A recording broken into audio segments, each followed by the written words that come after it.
In the misty village of Yamajiri, nestled among ancient pines, Taro forged bells for the shrine. His hands, calloused from years of hammering bronze, shaped chimes that sang of hope. But Taro's heart was silent. A decade ago, his reckless driving caused a crash that took his younger brother, Ren, a poet whose words had lit up Taro swore never to drive again, retreating into his craft, his guilt a shadow heavier than the mountains. Ren's widow, Saki, stayed in Yamajiri, raising their son, Haru, alone. Haru, now 9, was a dreamer, scribbling poems in a tattered notebook, his father's spirit alive in his words. At night, he'd climb the shrine steps, claiming he heard Ren's voice in the bell's echoes. Taro dismissed it as childish hope, but the villagers whispered of mountain echoes, spirits lingering in the chimes to guide the lost.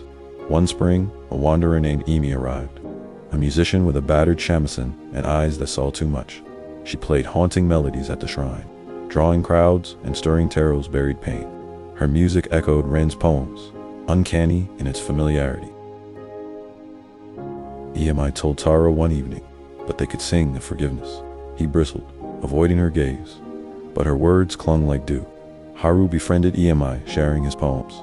She wove them into her songs, and Yamajiri began to heal. Laughter returned to the village square, fractured families mended. Taro watched, torn. He longed to join them, but felt unworthy, chained to his guilt. At night, he dreamt of Ren, standing by the shrine, whispering, "Ring the bells, Taro, let me go." One moonless night, a fire swept through Yamajiri, threatening the shrine. Taro, defying his fear, drove the village's only truck to haul water from the river. His hand shook, memories of the crash flashing, but Haru's voice cut through. "Papa's bell is burning." Taro pushed on, saving the shrine. As the flames died, he found Haru clutching a cracked bell, its surface etched with Ren's final poem, somehow preserved, "Forgive and live anew." Emi appeared, her shamisen singed but intact. "The echoes guided you," she said softly. "Ren's been waiting for you to forgive yourself."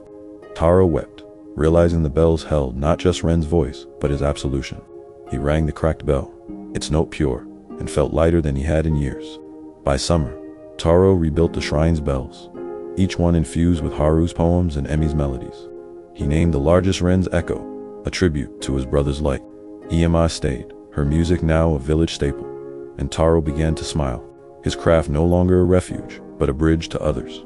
At dusk, Haru still climbed the shrine steps, but Taro joined him, listening to the bell's song of promise of redemption, ringing clear over Yamajiri's peaks.